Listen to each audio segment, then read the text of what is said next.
Subhanallah walhamdulillah wa la ilaha illallah.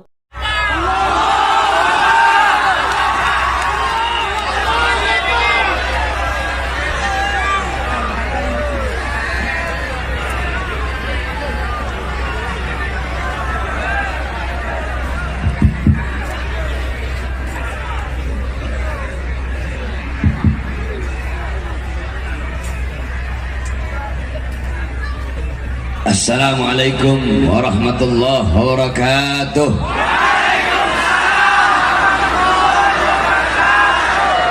Bismillah wassalatu wassalam ala rasulillah Muhammad ibn Abdullah wa ala alihi wa sahbihi wa man wala. Qal Sayyidina Ali bin Abi Talib radhiyallahu an, inna Rasulullah sallallahu alaihi wasallam fi akhir nafsi harragat syafataihi marrataini fa'algaitu sam'i fasami'tuhu yaqul ummati ummati ummati faqubida Rasul sallallahu alaihi wasallam. Apa kata Sayyidina Ali bin Abi Talib?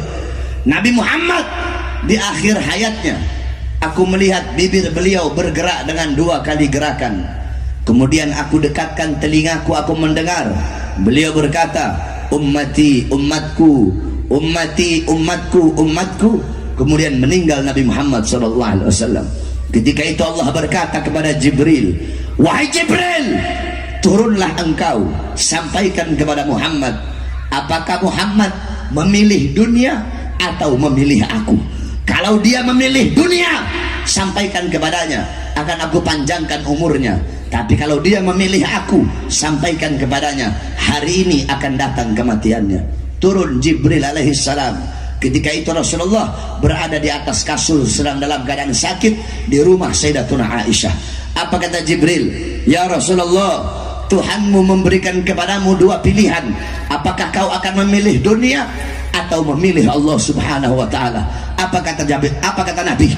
Apa jawabnya Nabi? Tentu aku lebih memilih Allah subhanahu wa ta'ala. Sampaikan kepada Tuhanku, aku lebih memilih Allah daripada dunia, karena dunia bukanlah tempatku. Tempatku ketika ruhku berpindah kepada Allah, maka itu adalah tempatku yang sebenarnya. Maka Jibril membawa pesan Nabi Muhammad. Allah berkata kepada Israel, wahai Israel, turunlah engkau dengan perintahku, pasanglah sebaik-baiknya wajah, pasanglah sebaik-baiknya senyuman. Engkau turun, engkau akan mencabut nyawa makhluk yang paling mulia. Engkau izin dulu kepadanya, mau tidak dia dicabut nyawanya? Kalau dia mau, kau cabut. Kalau dia tidak mau, maka jangan kau cabut, kembalilah engkau kepadaku.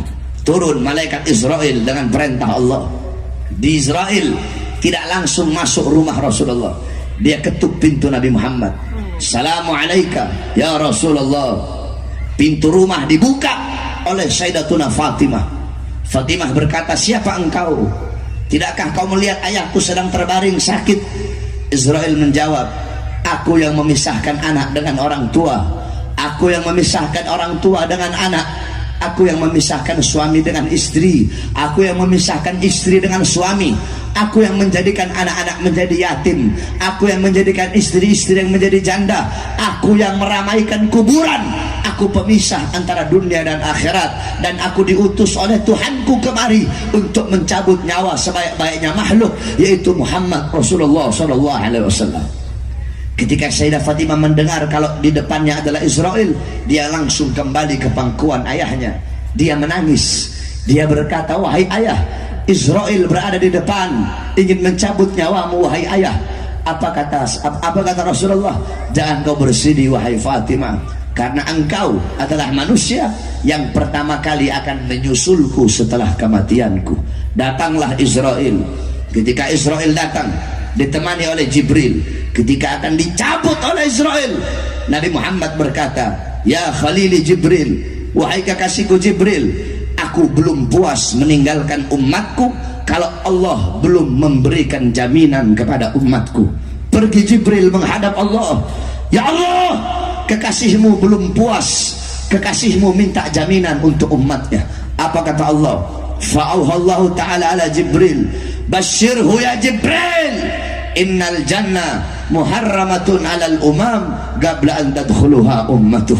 Wahai Jibril, sampaikan kepada Muhammad, jaminan dariku surga aku haramkan untuk dimasuki oleh siapapun sebelum surga dimasuki oleh umat Muhammad. Ini jaminan dariku. Nabi Muhammad pada saat detik terakhir nafasnya tidak memikirkan nasibnya. Yang beliau fikirkan nasib kalian sebagai umatnya. Akhirnya dicabutlah nyawa makhluk yang mulia tersebut. Dicabut nyawa Rasulullah. Ketika nyawa tersebut sampai di betis, Nabi berkata, apakah seperti ini rasa sakit sakratul maut?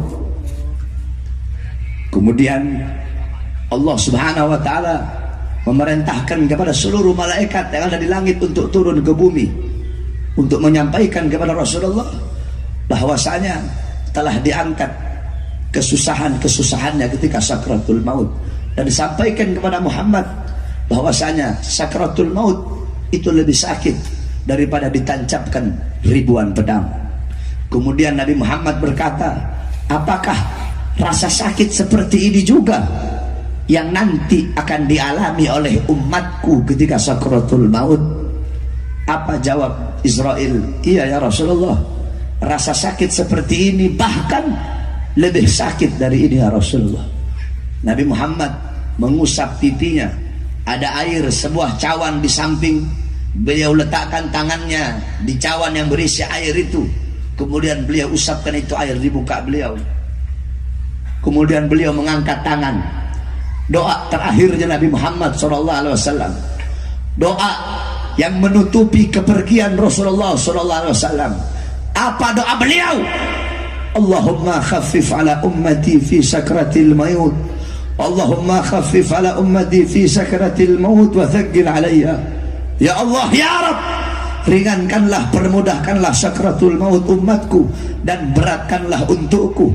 Ya Allah, ya Rabb, aku menanggung sakratul maut umatku, berikan rasa sakit mereka, berikan beban penderitaan sakratul maut umatku. Ya Allah, umatku tidak akan kuat, umatku tidak akan sanggup.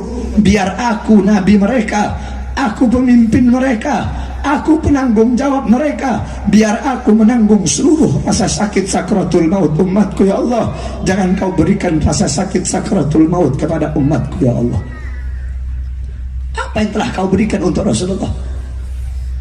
Apa yang telah kau korbankan untuk Nabi Muhammad? Nabi Muhammad berjuang mati-matian, pagi, siang, sore, malam berdakwah, berdarah. Demi siapa? Demi kalian. Agar apa? Agar iman sampai, agar Islam sampai, agar takwa sampai, agar syariat Islam sampai, agar masjid sampai, agar ulama sampai, agar Al-Quran sampai, agar ilmu, amal, adab, warok sampai, ikhlas sampai, takwa sampai, amar ma'ruf sampai, jihad sampai, nahi mungkar sampai kepada kalian. Itu semua berkat perjuangan Rasulullah. Tetapi setelah itu semua sampai, malah kalian sia-siakan, malah kalian campakkan, kalian lebih berat kepada urusan dunia daripada urusan-urusan yang menggembirakan hati baginda Nabi besar Muhammad sallallahu alaihi wasallam. Oleh karenanya, saudara-saudaraku sekalian yang dimuliakan oleh Allah Subhanahu wa taala, dengan adanya acara Maulid yang mulia ini, maka jadilah kita umat Nabi yang bisa menggembirakan Nabi Muhammad. Dengan apa? Dengan mengikuti syariatnya, dengan taat kepada aturan-aturannya, dengan mengikuti sunnah-sunnah daripada baginda Nabi besar Muhammad. Jangan engkau jauh dari ulama, jangan engkau jauh dari orang-orang soleh. Kenapa? Karena para ulama itu adalah pewaris daripada keilmuan baginda Nabi besar Muhammad sallallahu alaihi wasallam. Nabi Muhammad tidak mewariskan harta, pangkat, jabatan, tahta, kekuasaan. Bukan itu warisannya Nabi. Warisannya Nabi adalah ilmu yang dibawa oleh para ulama. Oleh karenanya, jangan engkau jauh dari ulama, jangan engkau jauh dari orang-orang saleh. Tinggalkan perbuatan dosa, tinggalkan perbuatan maksiat. Tuba liman kana tarkud dunya qabla an taraktah wa bana gabrahu qabla an yadkhulah wa arda rabbahu qabla an yalqah. Sungguh beruntung, sungguh berbahagia bagi orang-orang yang meninggalkan dunia sebelum dunia yang meninggalkannya. Apa maksudnya meninggalkan dunia? Tinggalkan perbuatan dosa, tinggalkan perbuatan maksiat, tinggalkan perbuatan-perbuatan yang dilarang oleh Allah Subhanahu wa taala. Kita orang-orang sekarang sibuk dengan urusan dunia, sibuk dengan urusan harta. Pagi, siang, sore, malam cari uang. Pagi, siang, sore, malam cari harta. Pagi, siang, sore, malam melayani dunia. Pagi, siang, sore, malam jadi budak-budak dunia. Kamu bersungguh-sungguh mencari sesuatu yang telah dijamin oleh Allah, tetapi sorga yang belum dijamin kamu tidak sungguh-sungguh untuk mencarinya. Kebalik, urusan akhirat yang belum dijamin harusnya kita bersungguh-sungguh. Urusan dunia, rizki yang telah ditanggung oleh Allah harusnya biasa-biasa saja. Oleh karenanya tinggalkan dunia sebelum apa? Sebelum dunia yang meninggalkan kita. Maksudnya apa? Sebelum mati, saudara-saudara. Wabana gabrahu qabla an yadkhulah. Sungguh beruntung bagi orang-orang yang membangun kubur sebelum mereka memasukinya. Apa maksudnya bangun kubur? Maksudnya membangun kubur bukan berarti menggali kubur, tetapi siapkan bekal-bekal untuk kau bawa ke dalam kubur. Karena dunia tempat memanen, kubur apa? Dunia tempat menanam, kubur tempat memanen. Kalau di dunia engkau menanam sesuatu yang baik, dalam kubur engkau pun akan memanen sesuatu yang baik. Dalam kubur engkau sendiri, engkau sunyi, engkau sepi, tidak ada teman, tidak ada kekasih, tidak ada orang tua menemani anak dalam kubur, tidak ada anak menemani orang tua dalam kubur, tidak ada suami menemani istri dalam kubur, tidak ada istri menemani suami dalam kubur. Dalam kubur engkau sendiri, engkau sunyi, engkau sepi. Temanmu adalah amal-amal yang engkau tanam ketika engkau hidup di dunia. Maka siapkan bekal-bekal untuk engkau bawa ke dalam kubur. Wa arda rabbahu qabla an yalqah. Dan sungguh beruntung bagi orang-orang yang ridha kepada Tuhannya sebelum dia berjumpa dengan Tuhannya. Oleh karenanya saudara-saudara sekalian yang dimuliakan oleh Allah Subhanahu wa taala, di tahun baru Islam ini 1440 Hijriah kita harus menjadi orang-orang yang hijrah. Jangan sama dengan tahun kemarin. Kalau tahun kemarin dan tahun sekarang sama, tidak bertambah ketaatan, tidak bertambah kepatuhan, tidak bertambah ketakwaan, maka berarti selama 1 tahun kemarin kita tidak mendapatkan keberkahan. Sebab kenapa? Al-barakah, keberkahan itu bukan bertambah harta, bukan bertambah umur, bukan bertambah waktu. Al-barakah tuzidukum fit ta'ah.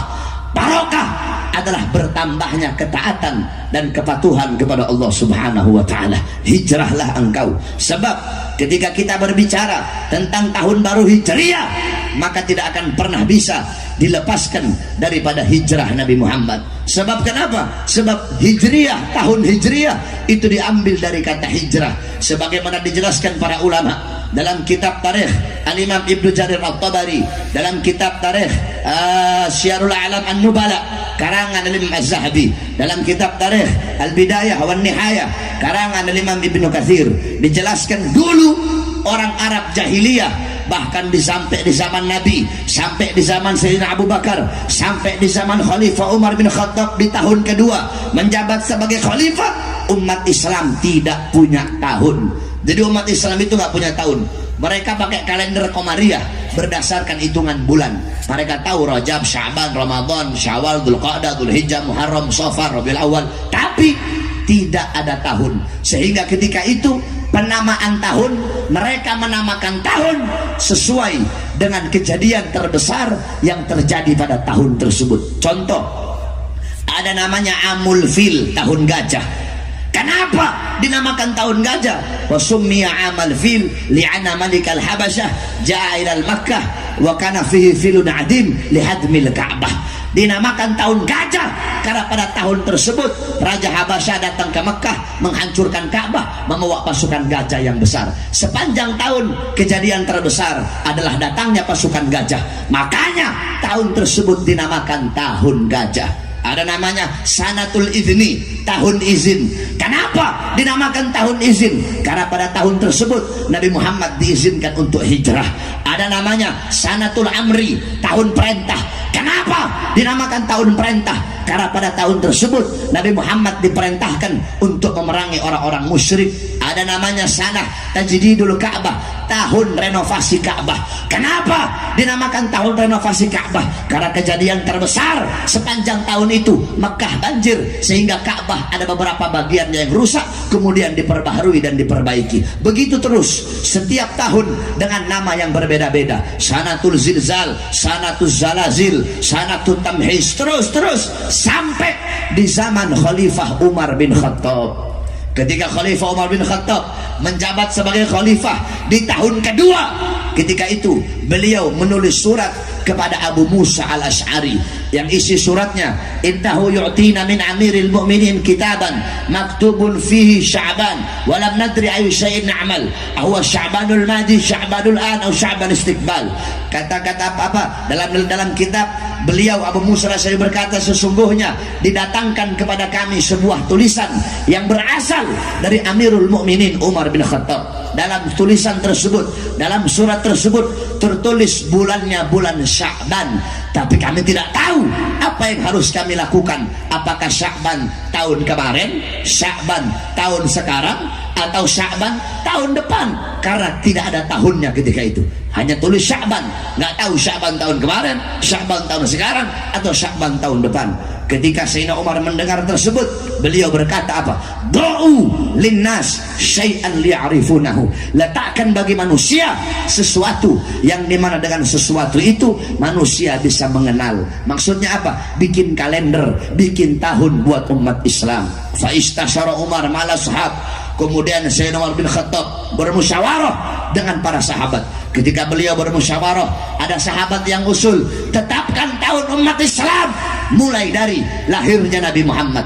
Ada lagi yang usul, tetapkan tahun umat Islam mulai dari wafatnya Nabi Muhammad. Ada lagi yang usul, tetapkan tahun umat Islam mulai dari Nabi Muhammad diangkat menjadi Nabi. Dari sekian banyak usulan, usulan yang diterima adalah usulan Sayyidina Ali bin Abi Thalib. Apa usulan beliau? Usulan beliau, tetapkan tahun bagi umat Islam mulai dari kita meninggalkan negeri berhala. Maksudnya apa? Maksudnya mulai dari hijrah, yaitu hijrah dari Makkah ke Madinah. Maka ditetapkanlah tahun Hijriyah, diambil dari hijrahnya baginda Nabi besar Muhammad SAW. Itu adalah asal usul peletakan dan penamaan daripada tahun Hijriyah. Makanya ketika berbicara tentang tahun baru Islam, tidak bisa dilepaskan daripada hijrahnya Nabi Muhammad SAW. Pertanyaannya, apa itu hijrah? Hijrah, para ulama berbeda pendapat tentang hijrah. Al-Imam Suyuti beliau berkata, al-hijrah intiqal an syai' ila syai'. Al-Imam Qurtubi berkata, al-hijrah intiqal min mawdi' ila mawdi' wa qasdu tarkil awal itharan nithani. Al-Imam Mujahid berkata, al-hijrah tarku diyarahum in khafal fitnah wal i'tidari fi dzatillah. Terlalu panjang kalau saya mau jelaskan dan saya artikan. Intinya saja, sebenar-benarnya makna hijrah adalah yang disampaikan oleh baginda Nabi besar Muhammad SAW. Apa hijrah menurut Nabi?